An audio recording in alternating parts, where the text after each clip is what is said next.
जमशेदपुर में टाटा स्टील के Coke plant में जबरदस्त विस्फोट हुआ। 3 लोग घायल हो गए। विस्फोट इतना भयानक था कि साक्षी और दूर दूर तक आवाज सुनी गई, जिससे लोग दहशत में आ गए। टाटा स्टील के कोक प्लांट में विस्फोट, जोरदार धमाके में 3 लोग घायल। बड़ा हादसा होते होते टला। भयंकर आग की ये तस्वीर जमशेदपुर की है। इस आग की वजह है वो जोरदार धमाका जो टाटा स्टील के कोक प्लांट में हुआ।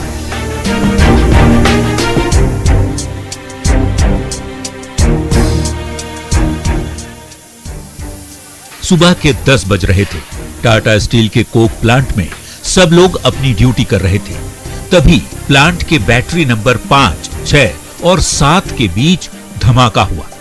ये इतना जोरदार था कि साक्षी और दूर दूर तक आवाजें सुनी गई।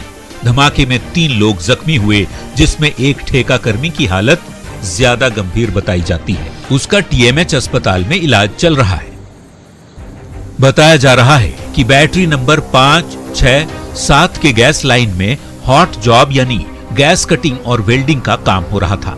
तभी गैस लाइन से गैस रिसाव होने लगा। गैस लाइन में कोक ओवन गैस रखा था, जिसे कार्बन मोनोऑक्साइड भी कहा जाता है, जो काफी ज्वलनशील होता है, और इसी की वजह से यहां आग लग गई। लेकिन सुकून वाली बात ये कि समय रहते आग पर काबू पा लिया गया और बड़ी घटना होते होते टल गई। न्यूज़ 18 के लिए जमशेदपुर से प्रभंजन की रिपोर्ट। रांची में ईडी की रेड के बाद सियासत गर्म है। आईएएस पूजा सिंघल के ठिकानों पर रेड और पति के सीए के घर से नोटों का खजाना मिलने के बाद बीजेपी इस पूरे मामले को हेमंत राज्य में भ्रष्टाचार से जोड़कर देख रही है, तो जेएमएम इसे सरकार को बदनाम करने की साजिश बता रहा है। ईडी के छापे से सियासी खलबली। ईडी रेड और सियासत अनलिमिटेड। बीजेपी का हेमंत सरकार पर वार। भ्रष्टाचारियों के पीछे हेमंत सरकार। जेएमएम ने रघुवर दास को लपेटा। हेमंत सरकार को बदनाम करने की साजिश। आईएएस पूजा सिंघल के ठिकानों पर ईडी की छापेमारी के बाद झारखंड की सियासत उबल गई है। पूजा के पति के सीए सुमन कुमार के घर से करोड़ों कैश मिलने के बाद सियासी वार और पलटवार का दौर चल पड़ा है। दरअसल शुक्रवार को सीएम हेमंत ने ईडी की छापेमारी को गीदड़ भभकी बताया था। इसके बाद से ही झारखंड में सियासी संग्राम शुरू हो गया।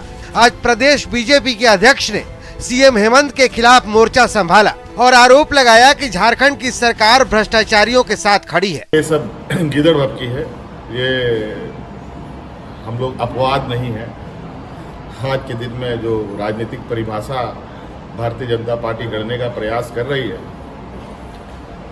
कहा था ना, ये बचपन में बच्चे जब खेल खेल में कोई हार जाता है तो विकेट बॉल लेके भाग जाता है, टाइप से, उसी टाइप से। मुझे जान करके आश्चर्य हो गया कि भ्रष्टाचार के जो भ्रष्टाचारी है, जिस पर रेड हुआ है खान सचिव, उसके पक्ष में मुख्यमंत्री जी खड़ा है। ईडी की रेड को लेकर सियासत यही नहीं थमने वाली थी। बीजेपी के लगातार हमलावर होने के बाद जेएमएम ने प्रेस कॉन्फ्रेंस कर पूरे मामले को पूर्व की बीजेपी सरकार से जोड़ दिया और तत्कालीन रघुवर दास को लपेटे में ले लिया। तो कांग्रेस ने भी ईडी की छापेमारी को लेकर सवाल उठाए। वहीं बीजेपी प्रवक्ता जफर इस्लाम ने हेमंत सरकार पर सनसनीखेज आरोप लगाते हुए पूजा सिंघल को किंगपिन बताया और सीएम के इशारे पर काम करने का आरोप लगाया। बेईमानी और मक्कारी की हद है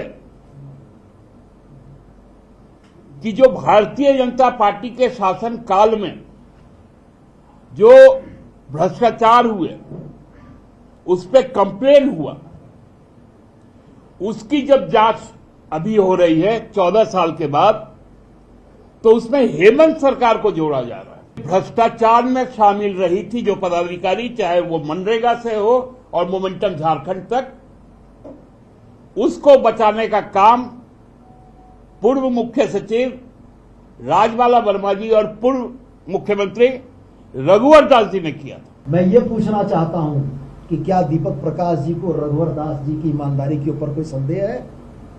क्या उनके 5 वर्षों के कार्यकाल में जो निर्णय रघुवर दास जी ने लिए वो उससे इत्तेफाक नहीं रखते हैं?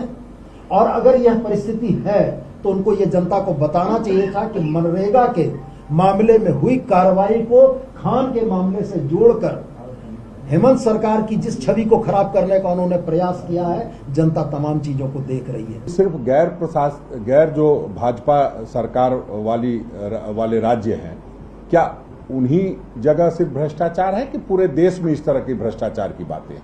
पूजा सिंघल जी जो है वो इस पूरे किंग पिन रही हैं। मुख्यमंत्री जी के इशारे पे इन्होंने काम किया। पूरा इन्वेस्टिगेशन होने दीजिए। सारे तार जो है एक दूसरे से जुड़े रहेंगे, जिसमें पूजा सिंघल, हेमंत सोरेन, उनके भाई और कुछ कांग्रेस के भी नेता वहां के जुड़े हुए हैं। झारखंड में ईडी की रेड के बाद एक बार फिर सियासत गर्म है। पूजा सिंघल के पति के घर नोटों का खजाना मिलने के बाद निशाने पर हेमंत सरकार है।